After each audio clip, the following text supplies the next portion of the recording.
¿Qué tal? Buenas tardes. Le damos la bienvenida a esta nueva emisión de Mercados y Empresas en el cierre de una semana realmente muy complicada en la Argentina en términos económicos, financieros y políticos. Y en este sentido usted sabe que el gobierno tuvo varias derrotas en el Congreso que, bueno, en palabras de los propios funcionarios, inclusive del propio presidente Milei, comienzan, esas novedades a minar el superávit fiscal que el gobierno hasta el momento mantiene a rajatablas. Pero bueno, esto genera por supuesto una dinámica complicada en un mercado cambiario, que es donde se expresan en general todos los nerviosismos en la Argentina. Y es así que hemos llegado finalmente al momento en que el Banco Central ha salido a defender la banda superior dentro de lo que fue en su momento el acuerdo cerrado con el Fondo Monetario Internacional allá por el mes de abril. Tenemos ventas hasta el momento por los números que usted tiene en pantalla. Estamos grabando este programa en la mañana del viernes, es decir que todavía nos está faltando el dato del cierre de la jornada del viernes, como para completar el panorama de las 3 jornadas en las que se supone el Banco Central habrá vendido dólares en estos días, pero está claro que la dinámica luce en estos términos insostenible, ¿no? El miércoles, en la zona de 1.474,50, el Banco Central efectuó la venta de los primeros 55 millones de dólares, y el jueves, esta es una dinámica natural dentro de lo que es el movimiento de presión sobre la banda superior, las ventas se incrementaron sensiblemente para alcanzar los 379 millones de dólares. Decía que esta es una dinámica insostenible, básicamente porque, como todos sabemos, el Banco Central, más allá de que tiene reservas líquidas bien por encima de los 10.000 millones de dólares, esto habría que ver, cómo uno calcula ese dato, porque hay distintas maneras de llegar justamente a las reservas líquidas disponibles que hoy tiene el Banco Central para intervenir en el mercado, pero está claro que ese número es insuficiente si el central utiliza esos dólares, por un lado, para defender la banda cambiaria superior, y por otro lado,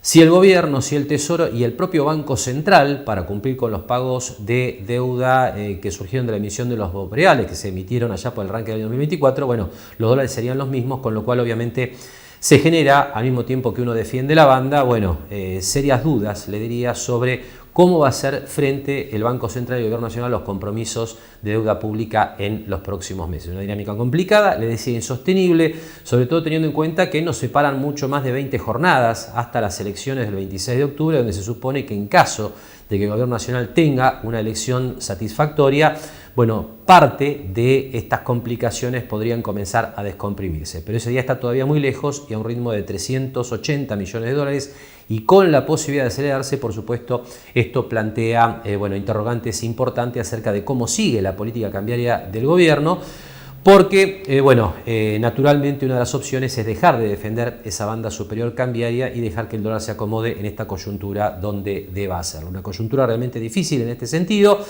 donde, además el Gobierno Nacional, el Ministro de Economía particularmente, algunos funcionarios del Banco Central, continúan tratando de defender el esquema actual de cosas, de alguna manera presentando las bondades del actual programa económico, ¿no? Aquí le ponemos, por ejemplo, en pantalla información que surge de información del Ministerio de Economía y también de un tuit del propio ministro. El ministro Caputo tuiteó esto en la tarde del jueves. Números del superávit fiscal que se mantienen hasta el mes de agosto. Ahí usted tiene el superávit fiscal primario, alcanzó el 1,3% del Producto Bruto Interno. El financiero, esto es considerando el pago de los intereses de la deuda, alcanzó el 0,4% del PBI. Por supuesto que aquí habrá que comenzar a restar en los próximos meses, cuando esto se implemente, las novedades que surgen de lo que se acordó o lo que se va acordando en el Senado y en la Cámara de Diputados en estos días, pero está claro que hasta el momento uno de los pilares claves del programa económico, que es el superávit fiscal, venía sosteniéndose satisfactoriamente. Y el otro dato interesante de estos días tiene que ver con el superávit que volvió a arrojar la balanza comercial, esto es el superávit de exportaciones menos importaciones, hablamos solamente de bienes, aquí no entran los servicios, donde el saldo positivo de los primeros 8 meses del año alcanzó los 5.071 millones de dólares. Este es un número sensiblemente inferior, como ya se suponía en su momento, a los 14.075 millones de dólares que se habían registrado en el mismo periodo del año 2024, pero es interesante destacar que el saldo comercial del mes de agosto, que es el que se conoció esta semana, alcanzó los 1.400 millones de dólares y fue el más alto del año 2025. Dos temas que vale la pena destacar en un estado de cosas complicado realmente desde el punto de vista financiero, aunque está claro que en la medida en que se disparan estas tensiones cambiarias, los datos rígidos de la economía, como el superávit fiscal, como el superávit comercial, no alcanzan para contener la dinámica, sino una respuesta, digamos, mucho más contundente, le diría, de parte del Banco Central, que obviamente hoy no tiene tal vez los recursos necesarios. Así que una dinámica complicada, le reitero, que habrá que ver cómo continúa en los próximos días. Hacemos ahora la primera pausa en Mercados y Empresas y enseguida vamos a estar hablando del panorama de las pymes industriales en la ciudad de Mar del Plata. Solicita tu tarjeta Favacard online en 5 minutos y te la llevamos a tu casa. Con tu Favacard vas a disfrutar de infinitos momentos de verlos reír, invitar a tu gente querida, darte un gusto, construir tu futuro.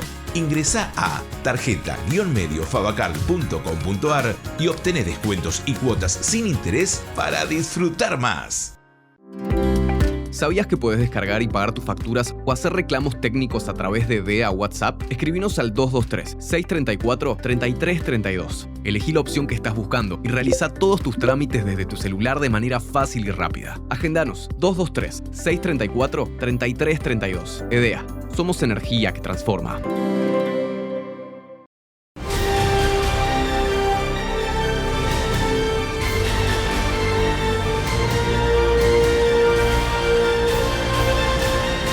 Gran astillero argentino es marplatense. Este 26 de octubre cambiamos el sistema de votación. Los argentinos elegimos con boleta única papel.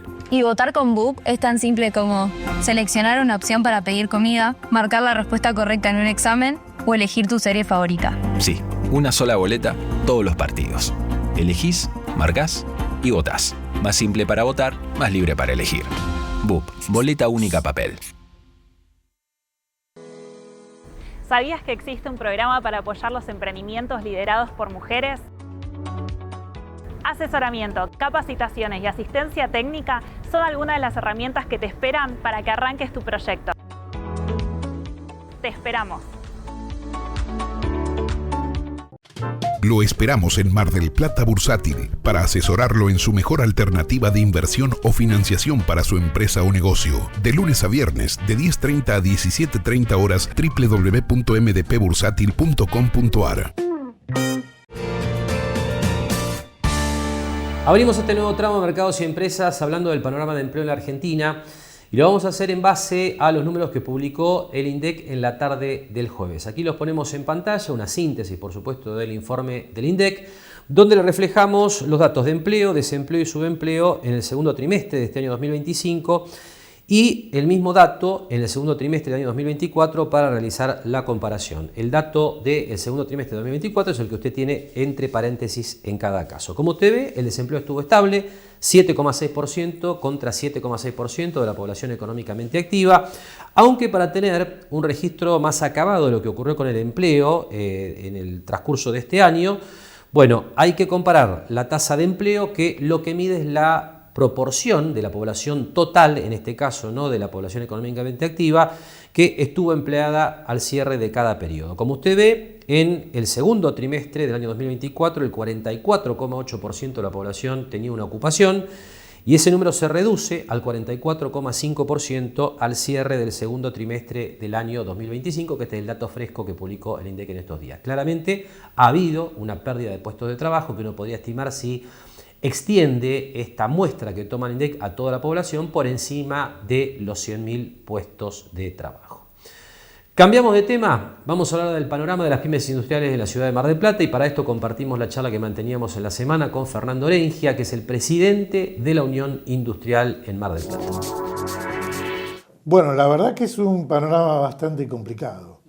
En general para la industria, que son aquellos sectores que elaboran productos y que proveen a otras industrias o proveen al consumidor directo. La baja del consumo de este último año que se viene generando provoca una caída en las ventas y un aumento en los costos que hace muy difícil trabajar, sobre todo a las pymes, que son las que menos recursos pueden obtener y las que menos flexibilidad pueden tener, sobre todo en lo que es la parte financiera, en la parte laboral. Hoy por hoy, para una pyme se le dificulta mucho el acceso a un crédito bancario, por ejemplo. Sí. Primero ni hablemos de las tasas que estamos manejando, son a nivel mundial estratosféricas, no solo las tasas, sino los plazos. Y esos intereses son imposibles de pagar con un rendimiento normal de una industria. Y eso no es algo que uno lo percibe solamente, uno lo ve, por ejemplo, en países vecinos. Nosotros acabamos de estar hace muy poco tiempo en Brasil visitando clientes, visitando incluso colegas, viendo cómo es la situación. Y cuando uno allá, por ejemplo, pongo Brasil, pero sucede en la mayoría de los países que tienen una política industrial.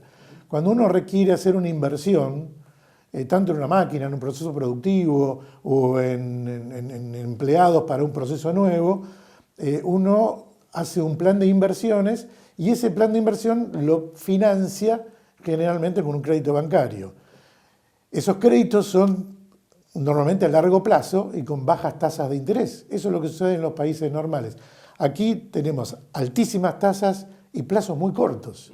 Un capital de trabajo o para un crédito para inversión son de 1 año, 2 años, 3 años, 5 años, como una locura, cuando deberían ser mínimo 10 años con 2 años de gracia, y hay intereses normales del 3-4% anual, no como aquí, que ahora varía, ¿no? Porque estamos en el 80, estamos en el 60. Entonces ahí se dificulta todo tipo de inversión a largo plazo y todo tipo de planificación.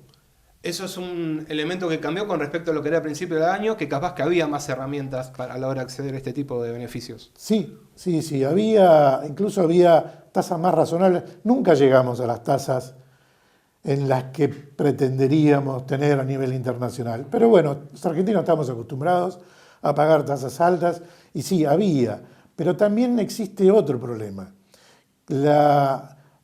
En Argentina, sobre todo el emprendedurismo, que es el que más apoyo necesita, el pequeño, el que está iniciando, para los bancos no es atractivo, porque quizás existen las líneas de crédito, pero esas pequeñas empresas, esos pequeños emprendedores, cuando solicitan los créditos, no categorizan en el banco para ser objeto de crédito. Entonces no obtienen esos créditos. Y entonces no emprenden o no invierten, y eso es una rueda. Hay que buscar siempre el autofinanciamiento. El autofinanciamiento es muy difícil, sobre todo en las etapas previas. Como te decía, los que están emprendiendo y las pymes, que es un emprendimiento continuo, porque los eventos cambiantes de este país lamentablemente hace que uno esté continuamente teniendo que cambiar objetivos, no poder tener objetivos a largo plazo, y es como emprender continuamente.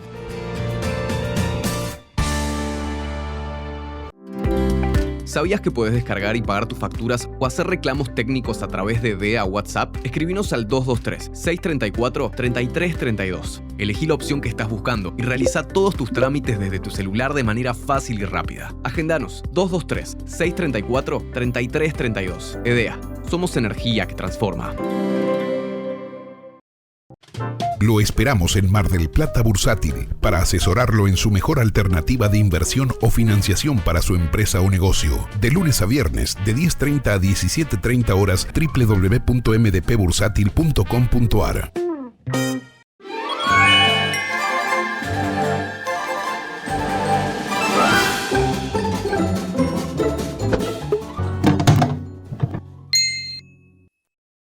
Comunicarte con OCE es cada vez más simple. Ya podés hacer consultas y gestiones por WhatsApp 2236 94 8900. Actualiza tu factura, ingresa tu reclamo, consulta tu deuda y lugares de pago. Gestiona tus trámites. Somos OCE, siempre cerca.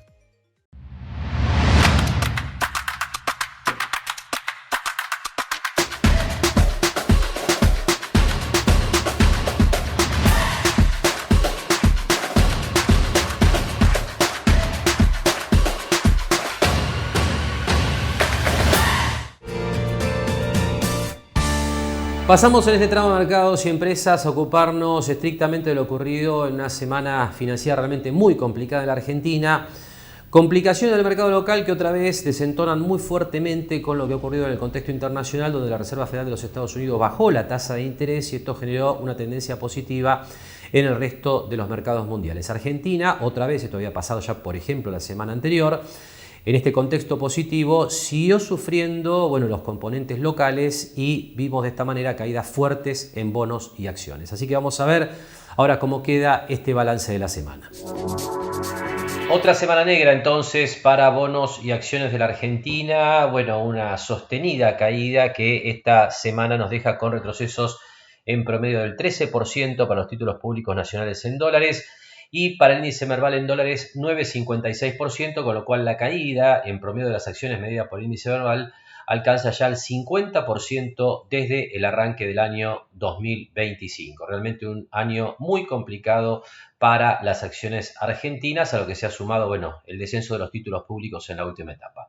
En el caso de los bonos del gobierno, con legislación local, los rendimientos, obviamente, al caer sensiblemente las cotizaciones, han subido mucho las tasas internas de retorno anual. Aquí hay que tener en cuenta, obviamente, que la suba de los rendimientos tiene que ver con una percepción de riesgo muy elevada por parte de los inversores. Fíjese usted que ya el Bonar 2030 alcanza una tasa interna de retorno anual del 31,37%. Esta semana, además, se sumó al retroceso de las cotizaciones, las distintas series de BOPREALES, que hasta el momento venían prácticamente indemnes, estaban muy estables, pero hubo caídas fuertes también para estos títulos emitidos por el Banco Central. Les recuerdo que la serie 1B y la serie 1C pueden aplicarse para el pago de impuestos nacionales y obligaciones aduaneras. La serie 1B desde abril de 2026, la serie 1C desde el cierre de abril de 2027. Ahí usted tiene los rendimientos para estas dos series en caso de que el inversor aplique los bonos a la cancelación justamente de impuestos. 34,66% el rendimiento en dólares para la 1B, 24,24 para la 1C. También, en descenso la serie 1D, 22,06% de rendimiento, e incluso la serie 3, que es muy corta, le recuerdo que vence en mayo del año próximo, tiene ahora una tasa interna de retorno del 10,23%. Y como contrapartida de lo que ha sido la caída de los bonos del gobierno, de las acciones, de los BOPREAL, tenemos mucha estabilidad, seguimos con mucha estabilidad en el mercado de bonos corporativos, esto es obligaciones negociables. Los rendimientos entonces están realmente muy estables, con pequeños cambios de una semana a la otra. Ahí usted tiene rendimientos que van desde la zona del 7% hasta el 9% en el caso de YPF, con vencimiento en el año 2034. Y con este panorama nos vamos yendo ya a la última pausa de esta nueva emisión de Mercados y Empresas, y después de la pausa vamos a estar conversando con Agustín Rivera directamente desde Mar del Plata Bursátil para contarle qué se está haciendo hoy en la bolsa en este contexto financiero tan complicado. Esto después de la siguiente pausa.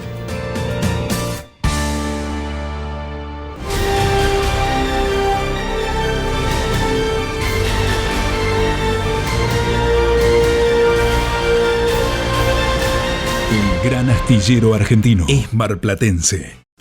Solicita tu tarjeta Favacard online en 5 minutos y te la llevamos a tu casa. Con tu Favacard vas a disfrutar de infinitos momentos de verlos reír, invitar a tu gente querida, darte un gusto, construir tu futuro.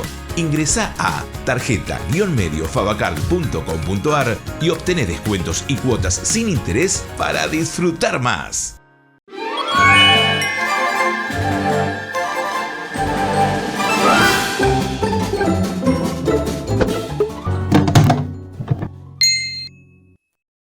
Jauregui Berry, Di Genaro y Asociados. Asesoramiento jurídico tributario. Rawson 1857, segundo piso.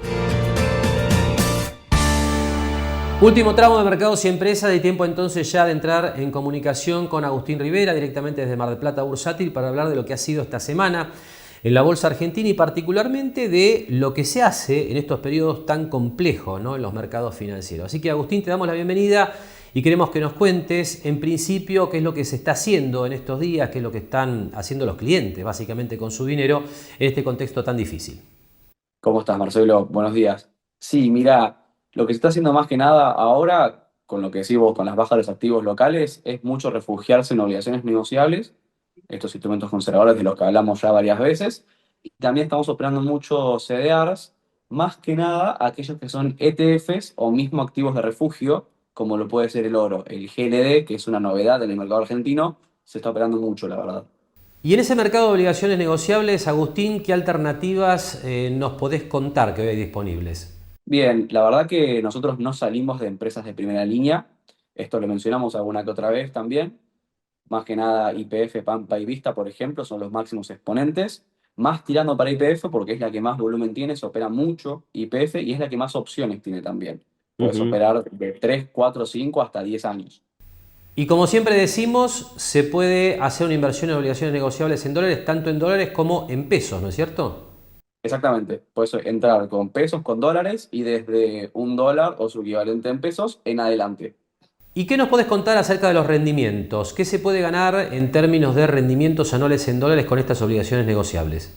Mira, si bien los rendimientos estuvieron bajando un poco porque mucha gente se refugia en obligaciones negociables, seguimos encontrando alternativas que van desde el 7,5% anual en dólares hasta un 8, 8,20% anual en dólares. Son tasas, la verdad, que súper atractivas y más teniendo en cuenta que la inflación mundial debe estar en torno al 4 o 5% en dólares. Seguimos siendo un mercado tanto agresivo, pero nuestros instrumentos conservadores tienen buenos rendimientos. Y Agustín, saliendo de las ONs de YPF, ¿qué otras alternativas nos podés comentar que están recomendando ustedes como para armar una cartera diversificada, ¿no? Porque entendemos que un cliente por ahí no piensa en comprar todas las obligaciones negociables justamente de una compañía como YPF, a pesar de que sea grande y sólida, sino que piensa en diversificar. ¿Qué otras alternativas nos sugerís? Sí, por supuesto, como decís vos, más empresas, bueno, para salir un poco del sector oil and gas, que serían Vista y Pampa, también podemos mencionar empresas como Telecom, una empresa súper grande que también todas sus obligaciones negociables tienen la mejor categoría de riesgo, que es AAA mayúscula. Bueno, y un poco también lo que más se opera es el sector del petrolero, podemos ir con Pan American Energy, por ejemplo, y demás, pero Telecom se puede sumar como una alternativa, y ya con una clasificación un poquito menor, no mala, sino que AA o A mayúscula más, que no deja de ser una mala clasificación, entran empresas como Edenor. Edenor tiene algunas obligaciones negociables muy buenas, con un volumen considerable, que podemos sacar rendimientos en torno al 8,5, 9% anual en dólares. Bien, y en el resto de empresas de primera línea, ¿qué rendimientos encontramos? Es decir, saliendo de YPF, ¿qué rendimientos tienen esas otras empresas que tienen buena calificación crediticia? Van a estar un poquito más abajo que el 8,5. Diría que el rango ideal para las empresas de primera línea es del 7 al 8% anual en dólares. Es un poco el precio que el mercado convalidó para las empresas más grandes. Ya si vemos rendimientos más cercanos al 9, 10 e incluso 11, 12%, estamos hablando de empresas con algún que otro riesgo más. Por ejemplo, no sé, unidades de negocio un poco más volátiles o mismo la operatoria que tienen. Bien, y por último, saliendo del tema de obligaciones negociables, te pregunto por alternativas en pesos, pensando en aquellos que crean que el Banco Central va a seguir defendiendo el límite superior de las bandas cambiarias y que tal vez, hoy convenga hacer una colocación en pesos. ¿Ahí qué tipo de alternativas nos podés contar? Bien, en la bolsa hay dos opciones en pesos que son las principales, que estamos hablando de letras y cauciones. La caución, en un lado, son como plazos fijos, pero por plazos personalizados, de un día, 2, hasta incluso más de 30, y eso te da una tasa nominal de aproximadamente un 32-33% anual, es lo que estaba dando, a menos hasta el cierre de ayer. Después tenemos las letras, que se puede conseguir una tasa un poquito superior, ya estamos hablando de vencimientos que están predeterminados y no son todos los meses. Vos podés tener, por ejemplo, hay una al 15 de octubre, después tenés al 31, y después van, por ejemplo, no sé, hasta fines de noviembre, diciembre, enero y viene. No es que tenés disponibilidad para todos los días. Bien. Y después, en última instancia, también hay algún que otro bono que se puede hacer en pesos, ya de carácter más riesgoso, por supuesto, ya que la tasa es bastante más alta. Pero hablamos de bonos subsoberanos, es decir, provinciales, que ya estamos hablando de eso, de un terreno para inversores más experimentados y con más experiencia. Bien, en las letras más o menos podemos hablar desde un 38% nominal anual hasta un 40% nominal anual. Son los números normalizados más o menos en lo que son las letras. Ya si nos vamos al año que viene, a 2026, ahí los rendimientos pueden aumentar un poco más, un poco por encima de los 40, pero ya por una cuestión del plazo, la verdad que no consideramos que sean lo suficientemente atractivos. Más que nada por eso te digo, porque es hasta el año que viene. Bien, y después de contacto con Mar del Plata Bursátil, tiempo simplemente para repasar cómo quedan el dólar y las reservas internacionales del Banco Central en este cierre de semana. El dólar, por supuesto, para arriba, fuerte presión cambiaria que obligó al Banco Central a desprenderse de más de $1.000 millones en la semana. Ahora vamos a ver concretamente la caída de las reservas internacionales. Aquí lo que tenemos es la evolución del dólar en los distintos mercados. El minorista 3,84% arriba, termina en 1.523,75, pero más arriba el MEP y el contado con liquidación en la bolsa con subas cercanas al 7%. El Blue, en tanto, termina en 1.520 pesos con suba de 7,80%. El Blue algo rezagado en relación al tipo de cambio en la bolsa, pero esto es algo que venimos viendo en las últimas semanas y que tiende a ajustarse al inicio de la semana siguiente. Pasando por último a ver cómo quedan las reservas internacionales del Banco Central. Le decía, esta semana el Central perdió 1.050 millones de dólares. La última jornada, la de este viernes, produjo ventas para defender el techo de las bandas cambiarias por 678 millones de dólares, lo que claramente está demostrando que la actual dinámica es insostenible de cara a la distancia que nos separa todavía de las elecciones del 26 de octubre. Con esto, las reservas acumulan en lo que va del mes de septiembre una caída de 707 millones de dólares y el último registro que tenemos en este viernes es de 39.259 millones de dólares, con lo cual está claro que el mercado cerró las operaciones con la expectativa puesta en el viaje de Javier Milei y del ministro Caputo a los Estados Unidos ante la posibilidad ya, anunciada por Javier Milei este viernes en algunas entrevistas en la provincia de Córdoba, de que se está trabajando para conseguir apoyo financiero del gobierno estadounidense. Así que con eso en la mira, los mercados cerraron realmente una semana muy, muy complicada. Bien, y con este panorama de dólar y reservas internacionales se termina de completar, ¿no?, esta situación compleja que ha atravesado el mercado argentino esta semana. Por supuesto, con muchos interrogantes acerca de cómo sigue la política cambiaria del Gobierno Nacional ya a partir del lunes próximo. Con este comentario estamos cerrando. Le agradecemos que nos haya acompañado una semana más con Mercados y Empresas. Nos despedimos como hacemos habitualmente hasta el próximo sábado a la hora 18. Gracias y muy buen fin de semana.